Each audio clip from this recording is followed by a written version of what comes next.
sistematis think tanknya yang di atas itu ada Pintu, ada Muhammadiyah, ada macam-macam itu bilang fasilitasi, sehingga kemudian ada peningkatan kapasitas ya, kapasitas building itu kemudian dilakukan oleh beliau-beliau itu sampai kemudian dibantu juga kayak SOP dan sebagainya itu, sehingga ya kemudian akhirnya banyak yang membantu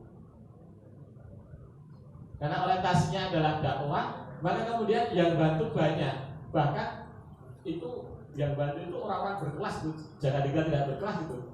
Salah satunya adalah Pak Hotman Arifin ya, itu karir terakhir pengawas Citibank Asia Tenggara, itu mau mewakafkan ilmunya untuk bantu menyiapkan SOP BMT, karena BMT sudah mulai butuh SOP, ketika waktu awal belum ada belum menghasilkan apa-apa, maka waktu itu tidak perlu SOP, waktu itu belum perlu SOP. Mau bikin rano sih di berebutan rano gitu ya, malah tuntutannya harus berkorban, ya. Sehingga yang awal itu tuntutannya berkorban, bukan aku itu apa enggak itu, tapi saya bisa memberikan apa untuk BNT, saya bisa memberikan apa pada masyarakat lewat BNT, itu yang jadi pikiran kata dia itu. Sehingga orang mikir, aku ini itu apa ya, orang mikir itu, waktu itu belum terbayangkan itu, Maka kemudian ketika BNT sudah berkembang, sudah ada hasilnya, maka kemudian ini karena BNT yang awal itu mulai melihat mulai ada penyimpangan, ono sing fraud, ono sing dan sebagainya ya. Bahkan saya ngaji kenceng itu yo bisa fraud. Ya. Jadi yang dikira yang fraud itu yang nggak pernah ngaji ya. Yang ngaji pun itu ternyata ketika masalah uang ini yo tidak teruji. Setannya pinter. Jadi tidak teruji, tidak tahan. Ya, tidak tahan godaan. Ya, mungkin masing-masing orang itu namanya lain-lain ya, ada yang harta, tahta, wanita ya. Harta, tahta, wanita. Itu mungkin masing-masing orang itu kelemahannya beda-beda. Ada yang kuat di harta dan tahta rapi beras, ini wanita. Jadi kejebloknya wanita. Banyak itu kan, yang begitu kan banyak. Ada yang wanita gagas gitu ya, nanti kejebloknya di harta itu. Ada yang kejebloknya di tahta itu. Itu ternyata kesimpulan kawan-kawan sing ngaji itu ya ternyata tidak jaminan untuk tahan terhadap godaan ini, dunia ini, harta tahta wanita itu. Banyak yang kemudian guling, terus ditarbiyah ngantek ini, buat ternyata mengelola BMT fraud gitu. Itu bukan orang sembarangan, orang-orang guru ngaji itu. Ya. Itu banyak kasus seperti itu. Nah akhirnya kakak Datuk itu menyadari bahwa memang tidak cukup kita itu merasa yakin bahwa kita itu orang beriman, kemudian tidak akan beriman. Memang sebenarnya teruji sampai tidak ada sistem seperti itu tidak BNT tidak hancur waktu itu, bisa berkembang. Padahal saiki memang saiki ngerti saiki gitu ya, ngerti ilmu saiki. Waktu itu rawani Pak. Ketika rawani dengan resiko seperti itu, tidak ada sistem, itu rawani ketika BNT. Nek saiki ngerti saiki lho. Ini gara-gara orang ngerti. Gara-gara orang ngerti ya wani wae. Kalau hampir wani gitu, ragu sistem wani gitu. Dan teruji bahwa kakak sebenarnya juga relatif bagus juga karena BMT tidak banyak yang jatuh karena fraud, ada tapi tidak banyak. Artinya teruji dengan sistem yang tidak kuat, kawan-kawan itu bertahan untuk tidak fraud, itu luar biasa itu. Yang selamat dari itu luar biasa itu. Yang selamat dari itu luar biasa. Nah, tapi karena kemudian semakin banyak yang tidak selamat dari itu, akhirnya perhimpunan kemudian belajar bahwa ternyata SOP itu penting. Maka kemudian harus dibuat SOP itu, ya bahasanya itu tidak ada yang kebal setan, berarti harus ada SOP, harus ada pengawasan. Nah itu mulai sekarang itu. Nah kawan-kawan, BNT jadi dirinya adalah lembaga dakwah. Kalau BNT lembaga dakwah itu apa Pak? Dakwah itu adalah ud'u ila sabili rabbi. Yad'una ila khair.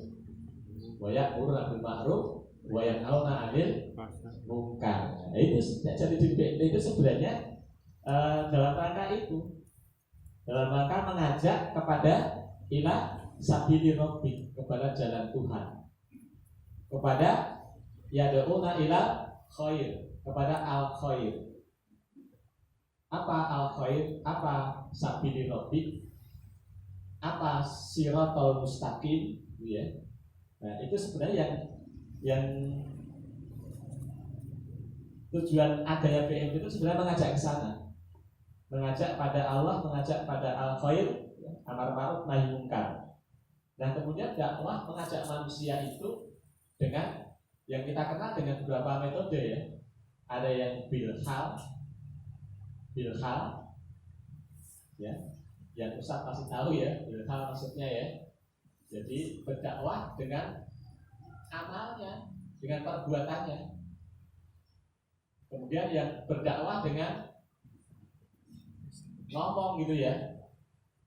Kemudian berdakwah dengan media, baik tulisan maupun sekarang berkembang media sosial, YouTube dan sebagainya itu. Tapi yang pertama tidak boleh ditinggalkan, betul nggak? Bilhal itu boleh nggak ditinggalkan oleh aktivis dakwah? Boleh nggak? Nah, ditinggalkan namanya jarkoni. Apa jarkoni? Cara iso nglakoni jenenge jarkoni. Nah, nek ustaz kok ora dakwah bilhal, kuwi jarkoni. Jarkoni. Bisa ujar ra iso nglakoni. Makanya dakwah bilhal itu sebenarnya harus itu, tidak boleh ditinggalkan. Malah nanti dosanya akeh nek kulo ceramah langsung lakoni, ya. Dosanya akeh ini. Dibandingi karo sing tidak wae, dosanya kae sing tidak wae, ya. Padha-padha ra lakoni ini. Sing tidak wae ra mudeng kok, sing tidak wae mudeng ra lakoni. Sing tidak wae kan ra mudeng ra lakoni. Nah, sing tidak wae mudeng ra lakoni, dosanya gede, ya. Pasti, ya. Makanya dakwah bilhal itu penting. Dan sebenarnya BMT itu posisinya adalah dakwah bilhal lebih banyaknya. Dakwah bilhal dalam lembaga keuangan syariah, begitu. Jadi wasilahnya itu lewat lembaga keuangan syariah. Kita berdakwah lewat lembaga keuangan syariah. Dan kawan-kawan, dari jati diri itu muncullah kemudian identitas BMT. Jadi sampai sini ada tanggapan tidak ini?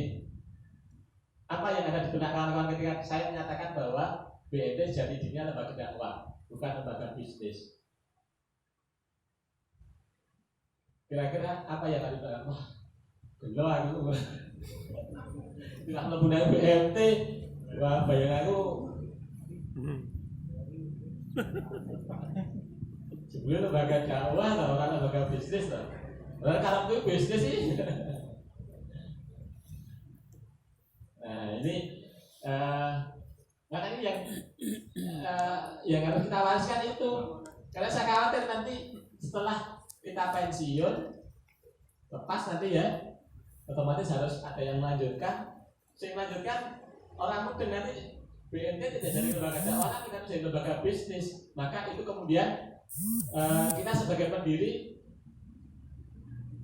sangat merasa gagal, gitu, ya. Gagal aku dapat dari BMT dalam rangka dakwah, ya. Saya ini malah melakukan BMT dari lembaga bisnis. Dan lembaga bisnis aku sih orang dari BMT. Aku mau dari pabrik roti apa? Saya pikir saya, gitu, ya. Kawan-kawan kita sudah bergerak di situ sekarang. Ada yang mengangkat tempe kedelai lokal itu yang Jogja, sama-sama punya jenisnya.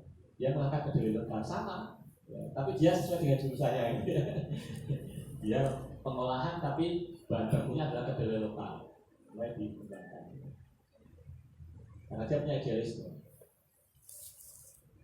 Nah kita waktu itu udah ini, dan waktu itu saya sebenarnya tidak ingin full di BMT, tapi karena setelah Tuhan kemudian harus full di BNT dan kemudian harus concern dan meninggalkan fokus yang lain. Maka harus fokus kemudian di BNT. Itu begitu. Gimana kawan-kawan? Ada komentar? BNT adalah lembaga dakwah. Gimana ini kok anteng ini?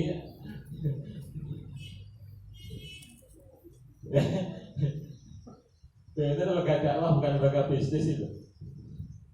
Baik, kalau komentar tak lanjutkan dulu.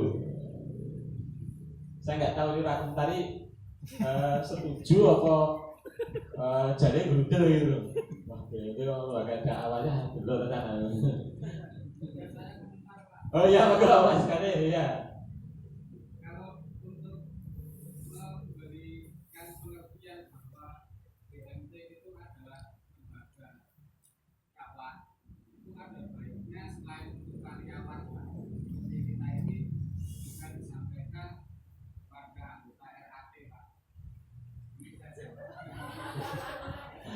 Betul.